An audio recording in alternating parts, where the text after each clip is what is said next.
এটা এমন একটি কিতাব যাতে কোনো সন্দেহ নাই। যদি কেউ সন্দেহ পোষণ করে তাহলে তার ঈমান থাকবে না। এই কোরআনের মধ্যে আল্লাহ তাআলা অসংখ্য অগণিত বার নামাজের কথা বলেছেন। আপনি কোরআন নামাই না বলেন যে মনে মনে বলেন, প্রকাশ্যে বলেন কোরআন মানি, হাদিস মানি, কিন্তু নামাজের ক্ষেত্রে শিথিলতা চলবে না।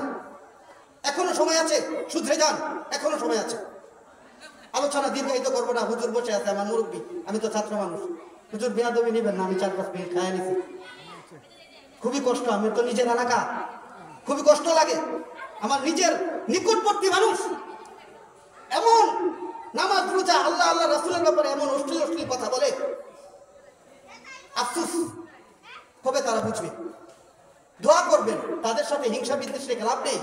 দোয়া করবেন, সকলের কাছে দোয়া যেন আমার এই নিকটবর্তী মানুষগুলা হেদায়েত প্রাপ্ত হয়ে যায়। আল্লাহ তাআলা তাদেরকে সঠিক পথের দিশারি দান করে, সঠিক পথ দান করে। আজকে আমি এখান থেকে উঠে যাওয়ার পরে বলতে পারে, হ্যাঁ বয়ান করছে, হ্যাঁ আত্মীয় স্বজন হয়তো ঠিক নেই, এই জন্য বলতেছি। তাদের সাথে বিদ্বেষ করে লাভ নাই। আপনারা দোয়া করবেন আল্লাহ তাআলা যেন তাদেরকে সঠিক দিনের বুঝ দান করে। আর তাদের সাথে বিদ্বেষ না রেখে বলবেন, তোমরা যে পথে হাঁটতেছো, তোমরা যদি সঠিক মনে করো তাহলে দোয়া করি আল্লাহ তাআলা যদি তোমারটা সঠিক হইতে সঠিক ভালো, আর তো কিছু করার নেই। আল্লাহ তাআলা আমাদেরকে 5 ওয়াক্ত নামাজ তাকবীরে ওলার সাথে আদায় করার তৌফিক দান করুক, এবং আমাদেরকে যে কথাগুলো বললাম পুঙ্খানুপুঙ্খানুভাবে আমল করার তৌফিক দান করুক।